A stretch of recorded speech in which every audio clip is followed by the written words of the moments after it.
Assalamualaikum ibu-ibu. Waalaikumsalam Pak. Selamat sore ibu-ibu. Sore Pak. Bagaimana kabarnya ibu-ibu? Sehat bu? Alhamdulillah sehat Pak. Di sini kita melanjutkan pertemuan kelompok rutin kita ya bu ya. Seperti di bulan-bulan yang sebelumnya. Di sini sebelum kita memulai ke topiknya, saya ucapkan terima kasih kepada ibu-ibu yang sudah berkenan hadir di sini, yang sudah meluangkan waktunya, yang sudah rela meninggalkan pekerjaannya demi pertemuan kelompok kita di sore hari ini. Jadi di sini kita akan melanjutkan sesi berikutnya tentang lansia, ya bu ya. Tapi sebelumnya saya ingin tanyakan kembali dulu. Di bulan yang lalu masih ingat nggak ibu-ibu apa topik kita yang kita bahas di bulan yang lalu bu? Ada yang masih ingat bu? Ada Pak. Ibu Agustiana. Ya bu, silahkan bu. Perlindungan anak Pak. Perlindungan anak bu ya. Bagus bu, benar. Kemarin itu modul kita perlindungan anak. Bagaimana caranya untuk melindungi anak dari kekerasan fisik, seksual maupun kekerasan lainnya. Dan di sini kita akan melanjut tentang lansia. Kalau dibilang lansia itu apa kira-kira pengertian lansia itu, Bu?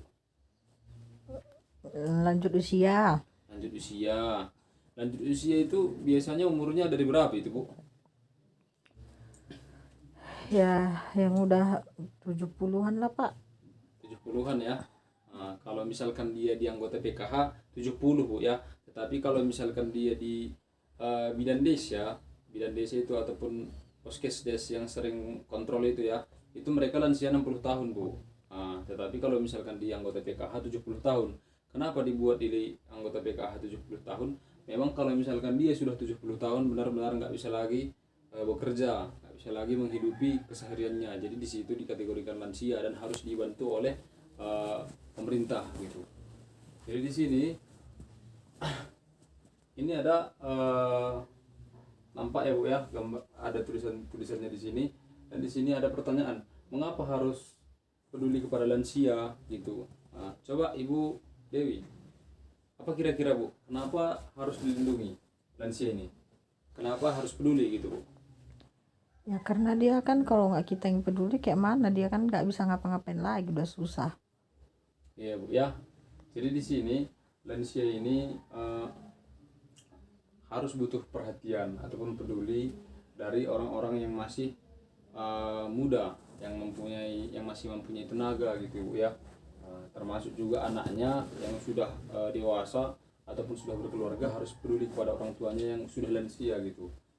Di sini ada poin-poinnya, yaitu di perundang-undangan nomor 13 tahun 98 ya Bu ya, tentang kesejahteraan lansia memiliki hak yang sama dalam kehidupan.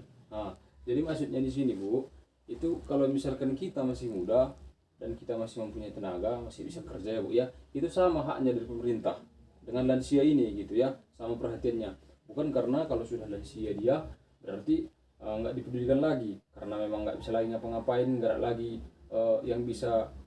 nggak bisa lagi dia berbuat gitu kira-kira. Jadi kita terlantarkan, nggak boleh. Selanjutnya Bu, di sini jumlah lansia yang terlantar meningkat.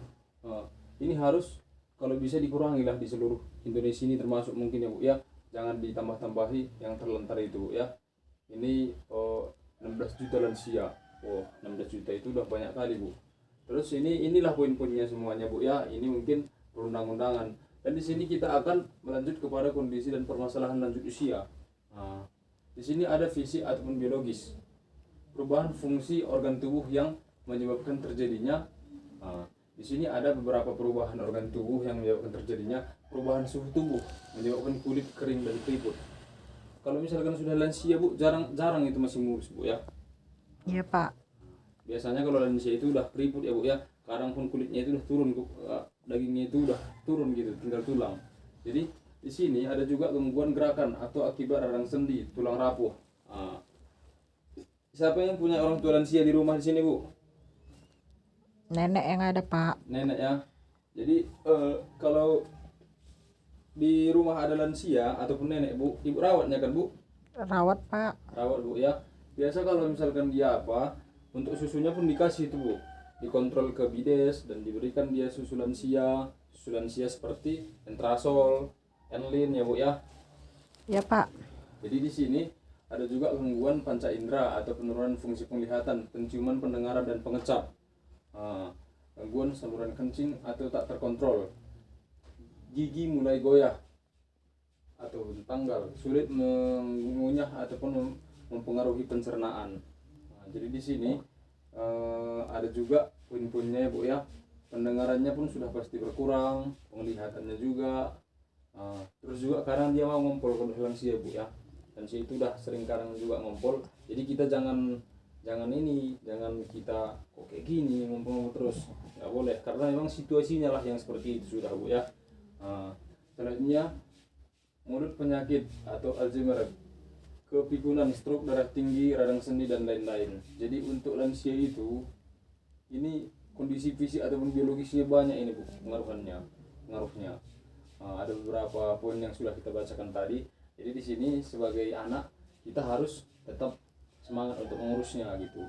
Jangan nanti kalau misalkan udah kayak gini situasinya kan dia terlantarkan, diantar ke pantai jompo juga memang boleh bu. Tetapi kalau misalkan adanya keluarga yang mengurus, lebih baik keluarga yang mengurus gitu.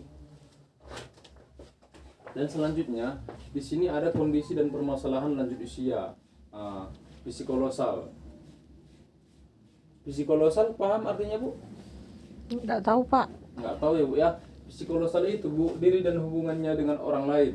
Perubahan emosi misalnya, muncul depresi, cemas dan ketakutan disebabkan perubahan fisik dan fungsi anggota tubuh, kesepian, teman mulai berkurang, takut tersingkirkan, takut penyakit, takut mati dan takut kekurangan uang. Jadi kalau untuk lansia itu banyak yang ditakutinya bu. Banyak yang ditakutinya. Agresif, marah-marah, menyerang, menyandang pintu dan lain-lain. Jadi kalau sudah seperti ini dia, kita harus sabar, kita harus tetap tabah lah gitu untuk memperhatikannya. Perubahan sikap dan perilaku misalnya cenderung diam di rumah atau gerakan lamban, susah pergi jauh gitu ya. Ada juga sebagian seperti ini, murung, melamun, memerlukan teman bicara. Jadi kalau misalkan seorang lansia ini untuk mengajak kita berbicara bu, kita jawablah sebaik-baiknya gitu kan. Apa yang kita tahu kita jawab, jangan kita pura-pura nggak dengar ataupun nggak perhatian. Itu akan membuat dia semakin sedih, semakin mengurung diri nanti. Berorientasi pada masa lampau.